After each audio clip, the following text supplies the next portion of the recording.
നമസ്കാരം. തെരഞ്ഞെടുപ്പ് വാർത്തകളുടെ വിശകലനങ്ങളുമായി ദ ഇലക്ഷൻ ചാനലിലേക്ക് സ്വാഗതം.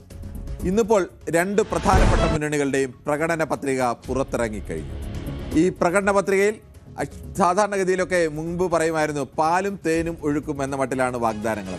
ഏറെക്കുറെ വേണമെങ്കിൽ പാലും തേനും ഒരല്പം നേർപ്പിക്കാം, പക്ഷേ ആ മട്ടിൽ തന്നെയാണ് വാഗ്ദാനങ്ങൾ. പല വാഗ്ദാനങ്ങളും UDFിൻ്റെയും LDFിൻ്റെയും ഏറെക്കുറെ ഒരേ വാഗ്ദാനങ്ങൾ ഒക്കെ തന്നെയാണ്.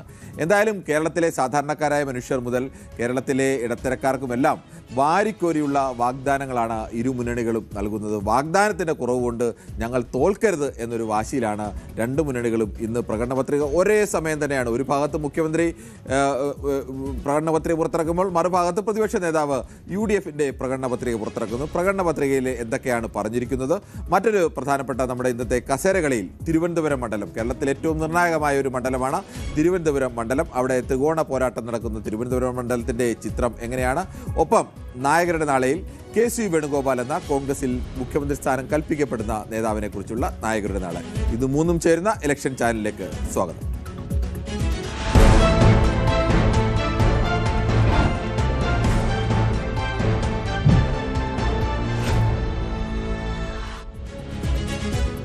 ആദ്യം പ്രകടന പത്രികയിലേക്ക് തന്നെ വരാം. NDAയുടെ പ്രകടന പത്രിക കഴിഞ്ഞ ദിവസം ഇറങ്ങിക്കഴിഞ്ഞു. ഇന്ന് ഒരേ സമയം അപ്പുറത്ത് LDFിൻ്റെ പ്രകടന പത്രിക വരുന്നു, ഇപ്പുറത്ത് UDFിൻ്റെ പ്രകടന പത്രിക വരുന്നു.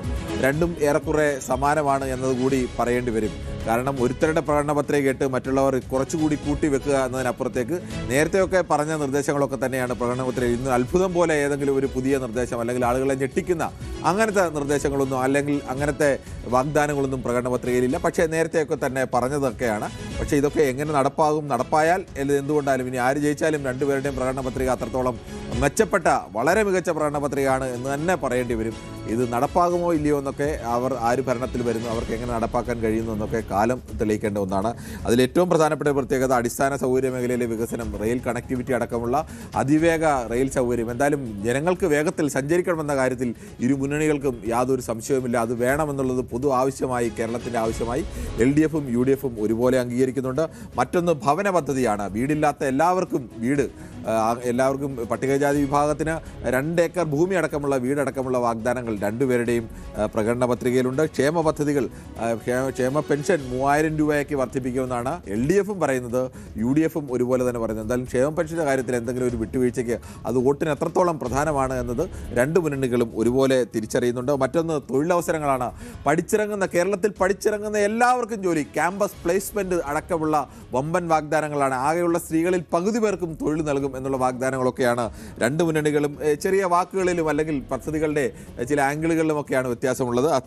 അതുപോലെ സ്ത്രീകൾക്ക് കുറഞ്ഞ നിരക്കിലോ സൗജന്യമായിട്ടുള്ള യാത്ര രണ്ട് മുന്നണികളും ഒരുപോലെ തന്നെ വാഗ്ദാനം ചെയ്യുന്നുണ്ട്. നമുക്ക് ഇടത് പ്രകടന പത്രികയിലെ പ്രധാനപ്പെട്ട പോയിന്റുകൾ മാത്രം ഒന്ന് പരിശോധിക്കാം. ഒന്ന്, ദാരിദ്ര്യ നിർമ്മാർജ്ജനവും സാമൂഹ്യക്ഷേമവുമാണ് അവർ ഏറ്റവും പ്രാധാന്യം നൽകുന്നത്. കേവല ദാരിദ്ര്യം ഇല്ലാതാക്കും, അതിദരിദ്രരില്ലാത്തത് തുടരും എന്നുള്ളത് പറയുന്നു. ഏറ്റവും ദരിദ്രരായ 5 ലക്ഷം കുടുംബങ്ങളെ കണ്ടെത്തി ദാരിദ്ര്യത്തിൽ നിന്ന് കരകയറ്റുമെന്ന് പറയുന്നു. എല്ലാ ക്ഷേമ പെൻഷനുകളും 3000 രൂപയാക്കി വർദ്ധിപ്പിക്കും. കിടപ്പ് രോഗികൾക്ക് സമ്പൂർണ്ണ പരിരക്ഷ ഉറപ്പാക്കി. മുതിർന്ന പൗരന്മാർക്ക് ആഗോള മാതൃകയിൽ പരിരക്ഷാ പദ്ധതികൾ. കേരളത്തെ സംബന്ധിച്ച് ഏറ്റവും പ്രധാനപ്പെട്ട ഒന്നാണ്. മുതിർന്ന പ്രായമായവരുടെ എണ്ണം കൂടുകയും അവരുടെ ആരോഗ്യ പരിരക്ഷ പ്രധാനപ്പെട്ട വിഷയമാകുകയും ചെയ്യുമ്പോൾ അതിന് പ്രത്യേകമായ പ്രാധാന്യം നൽകുന്നു. വയോജന കമ്മീഷനൊക്കെ വെച്ച ഒരു സർക്കാർ കൂടിയാണ്. പഠിച്ചാൽ ജോലി ഉറപ്പ് എന്നുള്ളതാണ് ഇടതുമുന്നണി പറയുന്നത്. പഠനം പൂർത്തിയാകുന്ന എല്ലാ വിദ്യാർത്ഥികൾക്കും ക്യാമ്പസ് പ്ലേസ്മെന്റ് എന്നാണ്. എത്ര മനോഹരമായ സ്വപ്നമാണ് അത് നടപ്പായാൽ എന്നുകൂടി ആലോചിക്കണം. യുവജനങ്ങൾക്ക് സംരംഭങ്ങൾക്കായി പലിശരഹിത വായ്പ. തൊഴിൽ പ്രായത്തിലുള്ള സ്ത്രീകൾക്ക് 50% പേർക്ക് തൊഴിലുറപ്പാക്കും. കുടുംബശ്രീ വഴി 20 ലക്ഷം വീട്ടമ്മമാർക്ക് പ്രാദേശിക തൊഴിലുകൾ ലഭ്യമാക്കും. നെല്ലിൻ്റെ തറവില 35 രൂപയാക്കും. നാളികേരത്തിന് 45 രൂപ, റബ്ബറിന് 300 രൂപയായി വർദ്ധിപ്പിക്കും. പാലുൽപാദനം സ്വയം പര്യാപ്തത കൈവരിക്കും. മത്സ്യത്തൊഴിലാളികൾക്ക് കടലിന്മേൽ ഉടമസ്ഥാവകാശവും ആദ്യ വിൽപ്പനാവകാശവും നൽകുന്നതിനുള്ള സമുദ്ര പരിഷ്കരണ നിയമം നടപ്പാക്കും എന്നുകൂടി പറയുന്നു. പശ്ചാത്തല സൗകര്യ വികസനത്തിലും LDF വലിയ വാഗ്ദാനങ്ങളാണ്. അടുത്ത 5 വർഷം കൊണ്ട് 2 ലക്ഷം കോടി രൂപയുടെ നിക്ഷേപം പശ്ചാത്തല വികസനത്തിലുണ്ടാകും. 2 ലക്ഷം കോടി രൂപയുടെ നിക്ഷേപം അടുത്ത 5 വർഷം കൊണ്ട് കേരളത്തിൽ വന്നാൽ സ്വാഭാവികമായും കേരളം വികസനത്തിൽ വലിയ കുതിച്ചുചാട്ടം തന്നെ ഉണ്ടാക്കും. ലൈഫ് മിഷൻ 2.0 വഴി അവശേഷിക്കുന്ന കുടുംബങ്ങൾക്ക് വീട് നൽകി കേരളത്തെ ആദ്യ സമ്പൂർണ്ണ പാർപ്പിട സംസ്ഥാനമാക്കും. തിരുവനന്തപുരത്തും കോഴിക്കോടും മെട്രോ റെയിൽ, രണ്ട് പ്രധാനപ്പെട്ട നഗരങ്ങളിൽ മെട്രോ റെയിൽ വരുന്നതോടുകൂടി നഗരത്തിലെ ഗതാഗതത്തിന് വലിയ സൗകര്യത്തിലേക്ക് കേരളം വരുന്നു. സാർവത്രിക ആരോഗ്യ പരിരക്ഷ, കാരുണ്യ പദ്ധതി, ആരോഗ്യ പരിരക്ഷ പറയുന്നു. തിരുവനന്തപുരം, കൊച്ചി, തൃശ്ശൂർ, കോഴിക്കോട് എന്നിവിടങ്ങളിൽ വിദ്യാഭ്യാസ കേന്ദ്രങ്ങൾ സ്ഥാപിക്കും എന്ന് പറയുന്നു. ഇനി UDFിൻ്റെ പ്രധാനപ്പെട്ട നമുക്ക് അവരുടെ വാഗ്ദാനങ്ങളിലേക്ക് കടന്നാൽ വിശ്വാസ സംരക്ഷണ നിയമം പാസ്സാക്കുമെന്നാണ് പറയുന്നത്. അതോടൊപ്പം തന്നെ സ്ത്രീകൾക്ക് KSRTC ബസ്സിൽ സൗജന്യ യാത്ര നേരത്തെ പ്രഖ്യാപിച്ചതാണ്. കോളേജ് വിദ്യാർത്ഥികൾക്ക് പ്രതിമാസം 1000 രൂപയുടെ ധനസഹായം, ഇതൊക്കെ രാഹുൽ ഗാന്ധി അദ്ദേഹത്തിന് ഇന്ദിരാ ഗ്യാരണ്ടിയിൽ പ്രഖ്യാപിച്ചത് കൂടിയായിരുന്നു. യുവാക്കൾക്ക് സംരംഭങ്ങൾ ആരംഭിക്കാൻ 5 ലക്ഷം രൂപ വരെ പലിശരഹിത വായ്പ, ക്ഷേമ പെൻഷൻ 3000 രൂപ. LDFും UDFും പറയുന്നുണ്ട് ക്ഷേമ പെൻഷൻ 3000 രൂപയാക്കുന്നത്. ഇപ്പം ആര് വന്നാൽ കൂടുതൽ കിട്ടും എന്നൊരു തർക്കം വേണ്ട, കിട്ടുമോ ഇല്ലയോ എന്ന കാര്യത്തിൽ മാത്രം തർക്കിച്ചാൽ മതി. എല്ലാ കുടുംബങ്ങൾക്കും ഉമ്മൻചാണ്ടിയുടെ പേരിൽ 25 ലക്ഷം രൂപ വരെയുള്ള സൗജന്യ ഇൻഷുറൻസ് പദ്ധതി. അത് 25 ലക്ഷം രൂപയുടെ ഇൻഷുറൻസ് പദ്ധതി എന്ന് പറഞ്ഞാൽ ഏത് കാലത്ത് സാമാന്യം ഏത് രോഗം വന്നാലും അവർക്ക് ചികിത്സിക്കാൻ പര്യാപ്തമായ ഒന്നാണ്. അത് എങ്ങനെ സാധ്യമാകും എന്നുള്ളൊക്കെ ചോദ്യം രണ്ടാമതായി നിൽക്കുന്നു. മുതിർന്ന പൗരന്മാരുടെ ക്ഷേമത്തിനായി പ്രത്യേക വകുപ്പ്, അത് LDFും വാഗ്ദാനം ചെയ്യുന്നുണ്ട്. ജോലി ഉറപ്പാക്കാൻ ജോബ് വാച്ച് ടവർ, വയനാട്ടിൽ ട്രൈബൽ സർവകലാശാല, കോഴിക്കോട് തിരുവനന്തപുരത്ത് മെട്രോ, ലൈറ്റ് മെട്രോ പദ്ധതികൾ. അതായത് കോഴിക്കോട് തിരുവനന്തപുരം നഗരത്തിൽ എന്തായാലും മെട്രോയോ ലൈറ്റ് മെട്രോയോ എന്തെങ്കിലും രണ്ട് മുന്നണി വന്നാലും നടപ്പാക്കുമെന്നാണ് അവർ ഒരുപോലെ വാഗ്ദാനം ചെയ്യുന്നത്.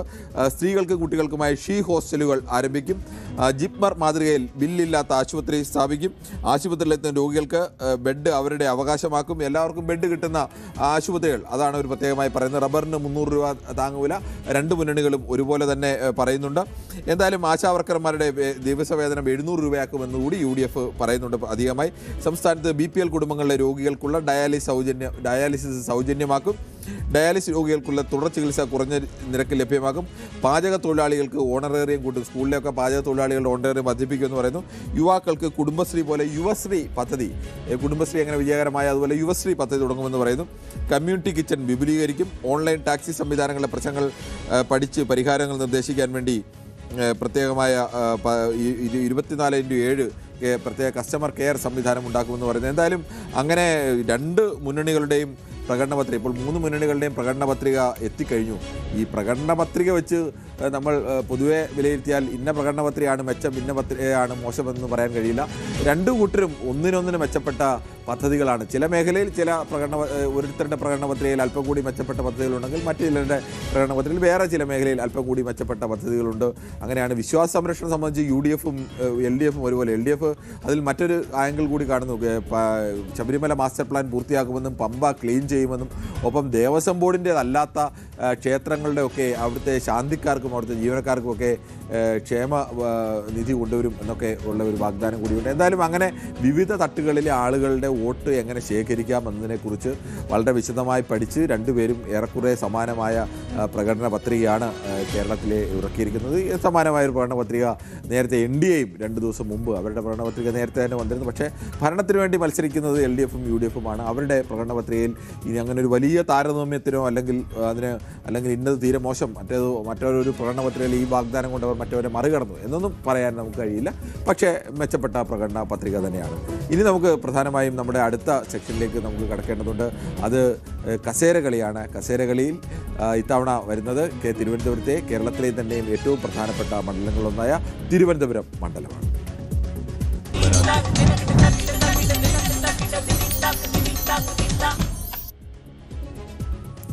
തിരുവനന്തപുരം മണ്ഡലത്തിലെ ഇത്തവണത്തെ ഏറ്റവും പ്രധാനപ്പെട്ട ഒരു പ്രത്യേകത 3 പേരും അപ്രതീക്ഷിതമായ സ്ഥാനാർത്ഥികളാണ്. കേരളത്തിലെ ഒട്ടുമിക്ക മണ്ഡലങ്ങളിലും നമ്മൾ പ്രതീക്ഷിച്ച സ്ഥാനാർത്ഥികളാണ് വന്നത്, അല്ലെങ്കിൽ ഏതെങ്കിലും ഒരു മുന്നണിക്കെങ്കിലും പ്രതീക്ഷിച്ച സ്ഥാനാർത്ഥി വന്നിട്ടുണ്ട്. പക്ഷേ ഇക്കുറി തിരുവനന്തപുരത്ത് UDFിൻ്റെ സ്ഥാനാർത്ഥിയായ CP ജോൺ, അവിടെ UDFിൻ്റെ പ്രധാനപ്പെട്ട നേതാക്കളൊക്കെ VS ശിവകുമാർ മുതൽ KS ശബരിനാഥ് വരെ ആ സീറ്റിന് വേണ്ടി വലിയ നീക്കങ്ങളൊക്കെ നടത്തിയതാണ്. പക്ഷേ അവസാനം ആ സീറ്റ് UDFിൻ്റെ ഘടകകക്ഷിയായ CMPക്ക് നൽകുന്നു. വർഷങ്ങളായി കോൺഗ്രസിനും UDFിനും ഒപ്പം നിൽക്കുന്ന CMPക്ക് CP ജോണിന് സുരക്ഷിതമായൊരു മണ്ഡലം, എന്തായാലും ഇപ്പോഴത്തെ അവസ്ഥയിൽ സുരക്ഷിതമെന്ന് UDFിന് പറയാവുന്ന ഒരു മണ്ഡലം അവർ CP ജോണിന് നൽകിയിരിക്കുന്നു. LDFിനെ സംബന്ധിച്ചും വലിയ ആശങ്കയായിരുന്നു. അവിടെ ആന്റണി രാജുവിൻ്റെ നിലവിലെ സിറ്റിംഗ് MLA ആന്റണി രാജുവിൻ്റെ കേസ് എന്താവും അതിനുവേണ്ടി അവസാനം വരെ ഇരിക്കുന്നു. CPM സ്വന്തം സ്ഥാനാർത്ഥിയെ മത്സരിപ്പിക്കാൻ ചില ശ്രമങ്ങൾ നടത്തുന്നു. പക്ഷേ മുഖ്യമന്ത്രി തന്നെ അത് പറ്റില്ല എന്നുള്ളൊരു നിർദ്ദേശം അദ്ദേഹത്തിൻ്റെ ഭാഗത്തുനിന്നുണ്ടായിരുന്നു. അത് ആന്റണി രാജുവിന് തന്നെ കൊടുക്കണം, അത് ഏറ്റെടുക്കാൻ പാടില്ല എന്ന് വരുന്നു. അവസാനം സ്ഥാനാർത്ഥി ഇല്ലാത്ത അവസ്ഥ വരുന്നു. അങ്ങനെ സ്ഥാനാർത്ഥി അവസാനം ഏറ്റവും ഒടുവിലാണ് അവിടെ സിനിമാ മേഖലയിൽ നിന്നുള്ള കരമന സുധീറിനെ കണ്ടെത്തുന്നു. കരമന സുധീർ അങ്ങനെ അവിടെ സ്ഥാനാർത്ഥിയായി വരുന്നു. NDA അവിടെ കുമ്മൻ രാജശേഖരനെ കൊണ്ടുവരുന്നു, പ്രധാനപ്പെട്ട സ്ഥാനാർത്ഥി വരുന്നു എന്നൊക്കെ വലിയ വാദങ്ങളും വലിയ അഭ്യൂഹങ്ങളും ഒക്കെ ഉണ്ടായിരുന്നു. അവരും ഏറ്റവും അവസാനമാണ് സ്ഥാനാർത്ഥിയെ പ്രഖ്യാപിച്ചത്. കരമന ജയനെ സ്ഥാനാർത്ഥിയാക്കുന്നു. എന്തായാലും 3 മുന്നണിയിലെയും അപ്രതീക്ഷിതമായ സ്ഥാനാർത്ഥികൾ നിരക്കുന്ന തിരുവനന്തപുരം മണ്ഡലത്തിൻ്റെ രാഷ്ട്രീയ ചരിത്രം കൂടി നമുക്ക് വളരെ വേഗത്തിലൊന്ന് നോക്കേണ്ടതുണ്ട്. തിരുവനന്തപുരം മണ്ഡലം തുടക്കത്തിൽ 2011 മുതലാണ് ഇപ്പോഴത്തെ അതിർത്തിയിലെത്തിയത്. അതിന് മുമ്പിലത്തെ കഥ ആലോചിച്ചാൽ 57 ഈപ്പനാണ് പ്രജാ സോഷ്യലിസ്റ്റ് പാർട്ടിയുടെ പ്രതിനിധി, 57 67 BM നായരായിരുന്നു സംയുക്ത സോഷ്യലിസ്റ്റ് പാർട്ടിയുടെ പ്രതിനിധിയായി വിജയിച്ചത്. പ്രജാ സോഷ്യലിസ്റ്റ് പാർട്ടിക്ക് വലിയ സ്വാധീനമുണ്ടായ സ്ഥലമാണ്. 1970 N ഗോപാലപിള്ളയാണ് പ്രജാ സോഷ്യലിസ്റ്റ് പാർട്ടിക്ക് ജയിച്ചത്. 1977 RSPയുടെ ദേശീയ ജനറൽ സെക്രട്ടറി ആയിരുന്ന K പങ്കജാക്ഷൻ വിജയിച്ച മണ്ഡലം കൂടിയാണ്. അന്ന് തിരുവനന്തപുരം വെസ്റ്റ് എന്നായിരുന്നു ഈ തിരുവനന്തപുരം മണ്ഡലത്തിൻ്റെ പേര്. മറ്റു പ്രധാനപ്പെട്ട പ്രത്യേകത അന്ന് മുസ്ലിം പോപ്പുലേഷൻ കൂടി അടങ്ങുന്ന സ്ഥലങ്ങൾ കൂടി ചേർന്നായിരുന്നു ഈ മണ്ഡലം എന്നതുകൂടി ആലോചിക്കണം. അന്ന് PA മുഹമ്മദ് കുഞ്ഞ് ഇന്ത്യൻ യൂണിയൻ മുസ്ലിം ലീഗിൻ്റെ ഒരു നേതാവ് 2 തവണ 80-ലും 82-ലും ഈ തിരുവനന്തപുരം വെസ്റ്റിൽ വിജയിച്ചിട്ടുണ്ട് എന്നതുകൂടി ആലോചിക്കണം. സമീപകാലത്തൊക്കെ ലീഗിൻ്റെ ഒരു സ്ഥാനാർത്ഥിക്ക് തിരുവനന്തപുരത്ത് ജയിക്കാൻ കഴിയുന്ന ഒരു സാഹചര്യം ഉണ്ടായിട്ടില്ല. പക്ഷേ അന്ന് 2 തവണ വിജയിച്ചിരുന്നു. അതിനുശേഷം 87-ലും 91-ലും കോൺഗ്രസിൽ നിന്ന് വിജയിച്ചത് MM ഹസനായിരുന്നു വിജയിച്ചത്. MM ഹസൻ 2 തവണ വിജയിച്ച മണ്ഡലം കൂടിയാണ്. മറ്റൊന്ന് കേരള കോൺഗ്രസിലെ ആന്റണി രാജു 1996 ആന്റണി രാജു ആദ്യമായി വിജയിക്കുന്നത്. 1996 അന്ന് ആന്റണി രാജു അന്ന് വിജയിക്കുന്നു. 2001 MV രാഘവൻ CMBയുടെ നേതാവ് MV രാഘവൻ, CPM വിട്ടു വന്ന MV രാഘവൻ കഴക്കൂട്ടത്തും അതിനുശേഷം ഇവിടെ തിരുവനന്തപുരത്തുമാണ് മത്സരിക്കുന്നത്. MV രാഘവനെ മത്സരിച്ച് MV രാഘവൻ ജയിക്കുന്നു. അതേ MV രാഘവൻ്റെ മണ്ഡലത്തിലാണ് ഇപ്പോൾ CP ജോൺ, അദ്ദേഹത്തിൻ്റെ പിൻഗാമിയോ അല്ലെങ്കിൽ MV രാഘവൻ്റെ പാർട്ടിയെ നിലനിർത്തി കൊണ്ടുവന്ന പ്രധാനപ്പെട്ട നേതാക്കളിൽ ഒരാളായ CP ജോൺ മത്സരിക്കുന്നത്. പിന്നീട് 2006 സുരേന്ദ്രൻപിള്ള, കേരള കോൺഗ്രസിൽ നിന്ന് മത്സരിച്ച സുരേന്ദ്രൻപിള്ളയാണ് 2006 അവിടെ വെസ്റ്റിൽ നിന്ന് ജയിക്കുന്നത് എന്നതുകൂടി ആലോചിക്കണം. 2006 കഴിഞ്ഞാൽ 2011 എത്തുമ്പോൾ VS ശിവകുമാർ, തിരുവനന്തപുരത്ത് MP ഒക്കെ ആയിരുന്ന VS ശിവകുമാർ നിയമസഭയിലേക്ക് മത്സരിക്കുന്നു. 2011 അത് തിരുവനന്തപുരം വെസ്റ്റ് മാറി തിരുവനന്തപുരം എന്നുള്ള മണ്ഡലത്തിലേക്ക് വരുന്നു. ആ തിരുവനന്തപുരം മണ്ഡലത്തിൽ 2011-ലും 2016-ലും VS ശിവകുമാർ ജയിക്കുന്നു. 2021 VS ശിവകുമാറിനെ പരാജയപ്പെടുത്തിക്കൊണ്ട് ജനാധിപത്യ കേരള കോൺഗ്രസിലെ ആന്റണി രാജുവാണ് വിജയിക്കുന്നത്. ഇനി നമുക്ക് ഓരോ വർഷവും എങ്ങനെയാണ് വോട്ട് നിലയൊക്കെ പോയത് എന്നതുകൂടി നമുക്ക് വേഗത്തിൽ ഒന്ന് പരിശോധിക്കാം. ആദ്യം നമുക്ക് തിരുവനന്തപുരത്ത് 2011 കണക്കാണ്. 2011 49,122 വോട്ടുകളോടെ VS ശിവകുമാറാണ് 2011 അവിടെ നിന്ന് വിജയിക്കുന്നത്. അന്ന് V സുരേന്ദ്രൻപിള്ളയായിരുന്നു എതിരാളിയായിരുന്നത്. ഇടതുപക്ഷത്തായിരുന്നു V സുരേന്ദ്രൻപിള്ള. ഇടതുപക്ഷത്തു നിന്നും വലതുപക്ഷത്തു നിന്നും ഒരേപോലെ LDFിൽ നിന്നും UDFിൽ നിന്നും മത്സരിച്ചിട്ടുള്ള നേതാവ് കൂടിയാണ്. അദ്ദേഹത്തിന് 43,770 വോട്ടാണ് കിട്ടിയത്. അന്ന് BK ശേഖർ മത്സരിച്ചപ്പോൾ 11,519 വോട്ട് മാത്രമാണ്. അങ്ങനെ നിർണായകമായ ശക്തിയായിരുന്നു അന്ന് അവിടെ ആ മണ്ഡലത്തിൽ. ഈ മണ്ഡലം രൂപപ്പെടുന്ന ഘട്ടത്തിൽ എന്തായാലും NDA BJP ഇല്ലായിരുന്നു എന്നാണ്. തിരുവനന്തപുരംകാരൻ തന്നെയാണ് BK ശേഖർ, തിരുവനന്തപുരം മണ്ഡലത്തിൻ്റെ ഇവിടുന്ന ആളായിരുന്നു. പക്ഷേ അദ്ദേഹത്തിന് 11,519 വോട്ട് വാങ്ങാൻ മാത്രമേ കഴിഞ്ഞുള്ളൂ. അതിനുശേഷം 2016 വന്നപ്പോഴാണ് അവിടെ ഒരു ത്രികോണ പോരാട്ടം ആദ്യമായി ഉണ്ടാകുന്നത്. ത്രികോണ പോരാട്ടത്തിൽ 2016 അവിടെ ശ്രീശാന്ത് ഇന്ത്യൻ ക്രിക്കറ്റ് ടീം അംഗമായിരുന്ന മലയാളിയുടെയൊക്കെ അഭിമാനമായ ശ്രീശാന്തിനെ അവർ പുടുന്നിനെ അവതരിപ്പിക്കുന്നു. ശ്രീശാന്ത് വന്നതോടുകൂടിയാണ് തിരുവനന്തപുരം മണ്ഡലത്തിൽ ആദ്യമായി ഒരു ത്രികോണ പോരാട്ടം, അത്തരം ഒരു പോരാട്ടത്തിലേക്ക് വരുന്നത്. 2016 പ്രത്യേകത 2014 തിരുവനന്തപുരം ലോക്സഭാ മണ്ഡലത്തിൽ 2ാം സ്ഥാനത്തേക്ക് BJP എത്തിയ ഒരു തെരഞ്ഞെടുപ്പ് കൂടിയായിരുന്നു. അങ്ങനെ BJPയുടെ വളർച്ച തിരുവനന്തപുരത്ത് ശക്തമായ ഒരു കാലമാണ് എന്നതുകൂടി ആലോചിക്കണം. അതിനുശേഷം നടക്കുന്ന നിയമസഭാ തെരഞ്ഞെടുപ്പാണ്. 2011 നിയമസഭാ തെരഞ്ഞെടുപ്പിൽ അത്തരം ഒരു സാഹചര്യം തിരുവനന്തപുരത്തില്ല. പക്ഷേ 2016 BJPക്ക് അനുകൂലമായ ഒരു സാഹചര്യം വരുന്നു. അവിടെ ശ്രീശാന്തിനെ പോലെ ഒരാൾ വരുന്നു. ശ്രീശാന്ത് അവിടെ മത്സരിക്കുമ്പോൾ അദ്ദേഹത്തിന് ലഭിച്ച വോട്ട് 34,764 വോട്ടാണ്. അന്ന് 2ാം സ്ഥാനത്തേക്ക് ആന്റണി രാജുവിന് 35,569 വോട്ടാണെന്ന് ആലോചിക്കണം. 1000 വോട്ടിൽ താഴെ 800 വോട്ടിൻ്റെ വ്യത്യാസം മാത്രമാണ് ഇടതുമുന്നണി സ്ഥാനാർത്ഥിയായ ആന്റണി രാജുവും NDA സ്ഥാനാർത്ഥിയായ S ശ്രീശാന്ത് തമ്മിലുണ്ടായിരുന്നു. പക്ഷേ വിജയിച്ച VS ശിവകുമാറിന് 11,000 വോട്ടിൻ്റെ ലീഡുണ്ടായിരുന്നു. ശിവകുമാറിനെ സംബന്ധിച്ച് അവിടെ 11,000 വോട്ടിൻ്റെ ലീഡോടുകൂടിയാണ് 2016 അദ്ദേഹം വിജയിക്കുന്നത്. അദ്ദേഹം അതിന് തൊട്ടും ആരോഗ്യമന്ത്രിയായിരുന്നു. 2011 ആരോഗ്യമന്ത്രിയായിരുന്ന ആളാണ്. തിരുവനന്തപുരം ദേവസ്വം മന്ത്രിയൊക്കെ ആയിരുന്ന ആളാണ്. തിരുവനന്തപുരംകാരനാണ്. സ്വാഭാവികമായും അങ്ങനെ ആ മത്സരത്തിൽ വലിയ ഭൂരിപക്ഷത്തോടുകൂടി ശിവകുമാർ വിജയിക്കുന്നു. അതിനുശേഷം 2021 തെരഞ്ഞെടുപ്പിൽ പക്ഷേ ശിവകുമാറിൻ്റെ ജനപ്രീതി വല്ലാതെ ഇടിഞ്ഞുപോയി എന്നത് കണക്കാക്കണം.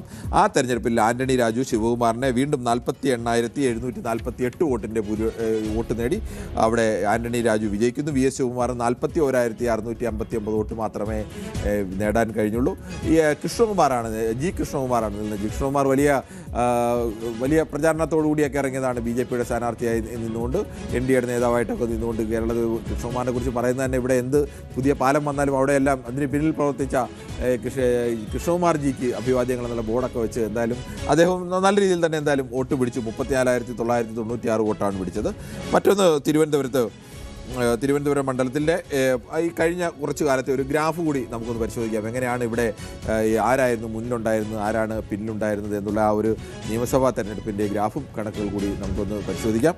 എന്തായാലും 2011 ഒന്നാം സ്ഥാനത്ത് ഉണ്ടായിരുന്നത് അന്ന് ഇതാണ് അതിൻ്റെ വോട്ടിൻ്റെ ചിത്രമാണ് ആദ്യം കാണിക്കുന്നത്. എത്ര വോട്ട് വീതമാണ് ഈ 2011, 2016, 2021 ലഭിച്ചതെന്നുള്ളത്. 2011 UDFിൻ്റെ സ്ഥാനാർത്ഥിക്ക് 49,000 വോട്ട് കിട്ടുമ്പോൾ LDFിന് നമുക്കറിയാം 43,000. അന്ന് NDA നമ്മൾ നേരത്തെ പറഞ്ഞു NDA വളരെ പിന്നിലായിരുന്നു. 11,519 വോട്ട് മാത്രം, 5,352 വോട്ടിൻ്റെ ഭൂരിപക്ഷം. 2016 വരുമ്പോഴും UDF തന്നെ മുന്നിൽ വരുന്നു.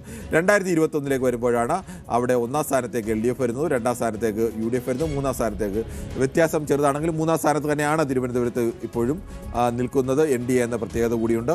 ഇനി നമുക്ക് ലോക്സഭയുടെ കണക്കുകൾ കൂടി നമുക്ക് വേഗത്തിൽ ഒന്ന് പരിശോധിക്കേണ്ടതുണ്ട്. ലോക്സഭയുടെ കണക്ക് പരിശോധിച്ചാൽ 2014 കണക്കിൽ 2014 40,835 വോട്ട്. നമ്മൾ നേരത്തെ പറഞ്ഞു അന്ന് രാജഗോപാൽ മത്സരിക്കുമ്പോൾ 40,835 വോട്ട് നേടി. രാജഗോപാൽ മുന്നിൽ വന്ന ഒരു മണ്ഡലം കൂടിയാണ് 2014. അന്ന് രണ്ടാം സ്ഥാനത്തുണ്ടായിരുന്നത് UDF ആണ്, മൂന്നാം സ്ഥാനത്തായിരുന്നു LDF ഈ 3 തെരഞ്ഞെടുപ്പിലും മൂന്നാം സ്ഥാനത്തായിരുന്നു എന്ന പ്രത്യേകത കൂടിയുണ്ട്. നിയമസഭയിലേക്ക് ജയിക്കുമ്പോഴും ലോക്സഭയിൽ വരുമ്പോൾ രണ്ടാം സ്ഥാനം പോലും കിട്ടിയിരുന്നില്ല, മൂന്നാം സ്ഥാനത്താണ് LDF എന്നതുകൊണ്ട്. 2019 വരുമ്പോഴേക്കും UDF വീണ്ടും ശശി തരൂർ അദ്ദേഹത്തിൻ്റെ ഭൂരിപക്ഷം അവിടെ ഉയർത്തുന്നു, 57,077 വരുന്നു. അപ്പോൾ അവിടെ NDAയുടെ ഭൂരിപക്ഷം 48,877 മാത്രമാണ്. അവിടെ 27,000 കുറയുന്നു. വീണ്ടും അടുത്ത തെരഞ്ഞെടുപ്പിലും സമാനമായ രീതിയിൽ തന്നെ UDFിനാണ് വലിയ വിജയം ഒക്കെ അവകാശപ്പെടാൻ കഴിയുന്നത്. എന്തായാലും നമുക്ക് ഇപ്പോൾ മത്സരിക്കുന്ന CP ജോൺ UDFിൻ്റെ സ്ഥാനാർത്ഥി, LDFിൻ്റെ സ്ഥാനാർത്ഥിയായി മത്സരിക്കുന്നത് കരമന സുധീറാണ്. അതോടൊപ്പം തന്നെ കരമന ജയനാണ് മത്സരിക്കുന്നത്. NDAയുടെ സ്ഥാനാർത്ഥിയായി മത്സരിക്കുന്നത് കരമന ജയനാണ്. എന്തായാലും ഈ 3 പേരും തമ്മിലുള്ള കടുത്ത പോരാട്ടം തന്നെയാണ് 3 മുന്നണി. ഈ തെരഞ്ഞെടുപ്പിൽ മത്സരിക്കുന്നില്ലെങ്കിലും UDF ഭരണം വന്നാൽ മുഖ്യമന്ത്രി സാധ്യത കൽപ്പിക്കപ്പെടുന്ന നേതാവാണ് KC വേണുഗോപാൽ. ഈ തെരഞ്ഞെടുപ്പ് ഫലം ഏറ്റവും നിർണായകമാകുന്ന നേതാക്കളുടെ നാളെ പങ്ക്തിയിൽ നമ്മൾ മുഖ്യമന്ത്രി പിണറായി വിജയൻ, പ്രതിപക്ഷ നേതാവ് VD സതീശൻ, BJP സംസ്ഥാന അധ്യക്ഷൻ രാജീവ് ചന്ദ്രശേഖർ, CPM സംസ്ഥാന സെക്രട്ടറി MV ഗോവിന്ദൻ, കോൺഗ്രസ് നേതാവ് രമേശ് ചെന്നിത്തല എന്നിവരെ പരിശോധിച്ചു. ഇതുപോലെ മുഖ്യമന്ത്രി സ്ഥാനം കൽപ്പിക്കപ്പെടുന്ന പ്രധാനപ്പെട്ട ഒരു നേതാവാണ് KC വേണുഗോപാൽ. KC വേണുഗോപാലിന് ഈ തെരഞ്ഞെടുപ്പിൽ ജയവും പരാജയവും വന്നു കഴിഞ്ഞാൽ എങ്ങനെയെല്ലാം അദ്ദേഹത്തെ ബാധിക്കാം? നായകരുടെ നാളെ പങ്ക്തിയിലേക്ക് സ്വാഗതം.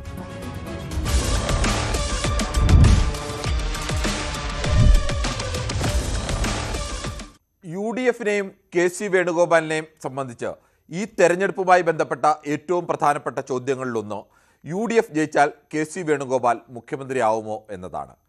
KC മുഖ്യമന്ത്രി ആവുമെന്നോ ഇല്ലെന്നോ ആരും പറഞ്ഞിട്ടില്ലെങ്കിലും ആവാനും ആവാതിരിക്കാനും തുല്യ സാധ്യതയുണ്ട്. മറ്റൊരു തരത്തിൽ പറഞ്ഞാൽ മുഖ്യമന്ത്രി ആയാലും ഇല്ലെങ്കിലും കേരളത്തിൽ UDF ജയം ഉറപ്പാക്കേണ്ടത് KC വേണുഗോപാൽ എന്ന നേതാവിൻ്റെ സ്വന്തം രാഷ്ട്രീയ ഭാവിക്ക് കൂടി അനിവാര്യമായ ഒരു തെരഞ്ഞെടുപ്പാണിത്. തോറ്റാൽ ഏറ്റവും കൂടുതൽ പഴി കേൾക്കേണ്ടി വരുന്നയാൾ കേരളത്തിലെ കോൺഗ്രസിൽ അനൗദ്യോഗികമായി അവസാന വാക്കായി നിൽക്കുന്ന KC വേണുഗോപാൽ തന്നെയാവും. പ്രധാന രാഷ്ട്രീയ നേതാക്കളുടെ ഭാവിയെ ഈ തെരഞ്ഞെടുപ്പ് ഫലം എങ്ങനെ നിർണായകമാക്കും, അവരുടെ മുന്നിലെ സാധ്യതകളും വെല്ലുവിളികളും എന്തെല്ലാം എന്ന് വിശകലനം ചെയ്യുന്ന നായകരുടെ നാളെ പങ്ക്തിയിൽ ഇന്ന് AICC general secretary KC Venugopal.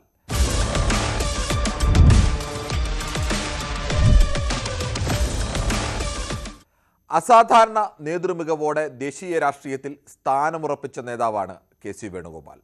നിലവിൽ കേരളത്തിൽ നിന്നുള്ള ഏറ്റവും കരുത്തനായ ദേശീയ നേതാവ് ആരെന്ന ചോദ്യത്തിന് ഒറ്റ ഉത്തരമേയുള്ളൂ, അത് KC വേണുഗോപാലാണ്. രാഹുൽ ഗാന്ധി കഴിഞ്ഞാൽ കോൺഗ്രസിൽ രണ്ടാമൻ KC ആണ്.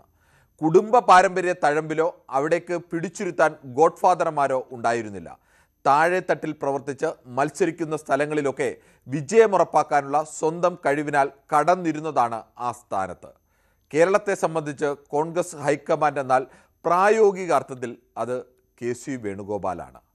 കഴിഞ്ഞ തവണ UDF അപ്രതീക്ഷിത തോൽവി ഏറ്റുവാങ്ങിയ ഘട്ടത്തിൽ രമേശ് ചെന്നിത്തലയ്ക്ക് പകരം VD സതീശനെ പ്രതിപക്ഷ നേതാവാക്കുന്നതിൽ KCയുടെ ഇടപെടൽ നിർണായകമായിരുന്നു. അന്നുവരെയുള്ള രാഷ്ട്രീയ ചരിത്രം നോക്കിയാൽ VD സതീശനേക്കാൾ KCക്ക് താല്പര്യവും അടുപ്പവും രമേശ് ചെന്നിത്തലയോടായിരുന്നു. പക്ഷേ കേരളത്തിൽ പാർട്ടി തിരിച്ചുവരവിന് നേതൃമാറ്റം അനിവാര്യമാണെന്ന ഹൈക്കമാൻഡ് താല്പര്യം കൂടി തിരിച്ചറിഞ്ഞ് അതുവരെ വ്യക്തിപരമായി പല കാരണങ്ങളാൽ അകന്നു നിന്നിരുന്ന വി ഡി സതീശനെ പ്രതിപക്ഷ നേതൃസ്ഥാനത്തേക്ക് എത്തിക്കാൻ KC മുൻകൈയെടുത്തു. കേരളത്തിലെ കോൺഗ്രസ് പ്രകടനം മെച്ചപ്പെട്ടാലും മോശമായാലും അതിൻ്റെ ഉത്തരവാദിത്വം സ്വാഭാവികമായും വന്നു ചേരുക ഈ നേതാവിലാവും. KC വേണുഗോപാൽ എന്ന നേതാവിൻ്റെ മുന്നിലെ സാധ്യതകൾ പരിശോധിക്കാം. സാധ്യത 1, UDF ജയം, മുഖ്യമന്ത്രിയെ ചൊല്ലി തർക്കം. ഹൈക്കമാൻഡ് താൽപ്പര്യവും MLA-മാരിൽ ഭൂരിപക്ഷത്തിൻ്റെ അഭിപ്രായവും നോക്കി മുഖ്യമന്ത്രിയെ തീരുമാനിക്കുക എന്നതാണ് കോൺഗ്രസിൻ്റെ ശൈലി. മിക്ക സംസ്ഥാനങ്ങളിലും കോൺഗ്രസ് ജയത്തിൻ്റെ ശോഭ കെടുത്തും വിധം മുഖ്യമന്ത്രി സ്ഥാനത്തെ ചൊല്ലിയുള്ള തർക്കവും ഈ പാർട്ടിയിൽ പതിവാണ്. കേരളത്തിലും UDF ജയിച്ചാൽ അതിനുള്ള സാധ്യത തള്ളിക്കളയാനാവില്ല. അത്തരം ഒരു സാഹചര്യം വന്നാൽ അവിടെ KC വേണുഗോപാൽ എന്ന AICC ജനറൽ സെക്രട്ടറി സ്വീകരിക്കുന്ന നിലപാടാകും നിർണായകമാവുക. ദേശീയ തലത്തിൽ രാഹുൽ ഗാന്ധിയുടെ വലം കൈയായി നിന്ന് പാർട്ടിയെ നയിക്കുന്ന KCയെ കേരള മുഖ്യമന്ത്രിയായി വിടണോ 2029 കേന്ദ്രഭരണം ലക്ഷ്യമിടുന്ന നീക്കങ്ങളിൽ ഒപ്പം കൂട്ടണോ എന്നത് തീരുമാനിക്കുക രാഹുൽ ഗാന്ധിയാവും. ഫലത്തിൽ KC വേണുഗോപാലിന് മുഖ്യമന്ത്രിയാവാൻ ആഗ്രഹമുണ്ടെങ്കിലും ഇല്ലെങ്കിലും അതിൽ രാഹുൽ ഗാന്ധിയുടെ തീരുമാനമാകും ഏറ്റവും നിർണായകം. സാധ്യത 2, UDF ജയം, KC വേണുഗോപാൽ മുഖ്യമന്ത്രി. രാഹുൽ ഗാന്ധി അനുമതി നൽകിയാൽ KC വേണുഗോപാൽ കേരള മുഖ്യമന്ത്രിയാവും. നിലവിൽ കോൺഗ്രസ് സ്ഥാനാർത്ഥികളെ തരംതിരിച്ചാൽ VD സതീശനെ അനുകൂലിക്കുന്നവർ, രമേശ് ചെന്നിത്തലയെ അനുകൂലിക്കുന്നവർ, പഴയ A ഗ്രൂപ്പ് പ്രതിനിധികൾ, KC വേണുഗോപാലിനോട് ചേർന്നു നിൽക്കുന്നവർ എന്നിങ്ങനെ 4ആയിട്ടാണ് പ്രധാനമായി തിരിക്കാൻ കഴിയുക. ഇവരിൽ ഭൂരിപക്ഷം ആവും മുഖ്യമന്ത്രി ആരെന്ന് തീരുമാനിക്കുക. നിലവിൽ സതീശനെയും ചെന്നിത്തലയും അനുകൂലിക്കുന്നവരിലും A ഗ്രൂപ്പുകാരിലും നല്ലൊരു ശതമാനവും KC വേണുഗോപാലുമായി അടുപ്പം പുലർത്തുന്നവരാണ്.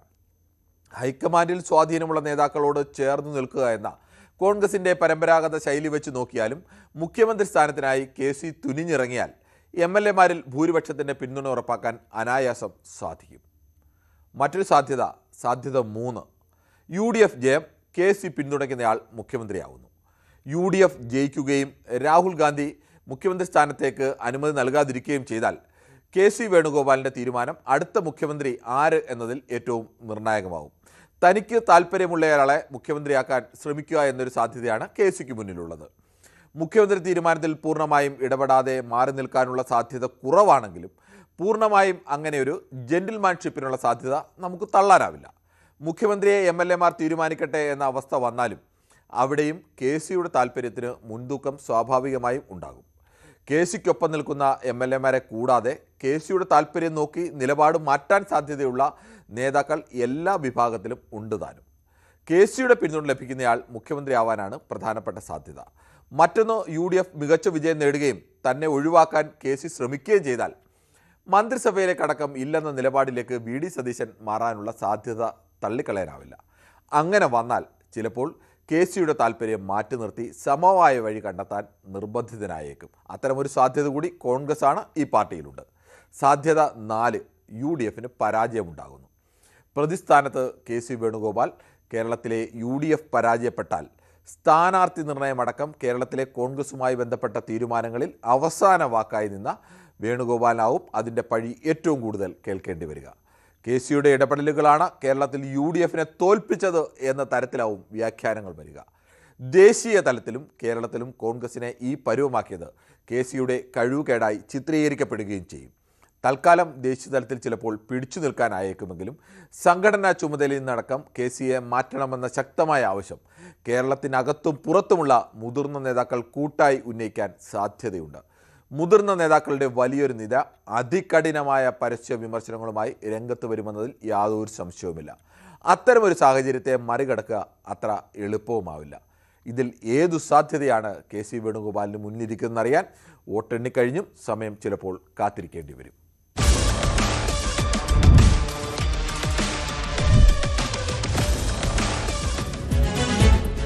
ഇന്നത്തെ ഇലക്ഷൻ ചാനൽ പൂർണ്ണമാകുന്നു. നാളെയും തെരഞ്ഞെടുപ്പ് വാർത്തകളുടെ വിശകലനങ്ങളുമായി ദ ഇലക്ഷൻ ചാനൽ ഇതേ സമയം.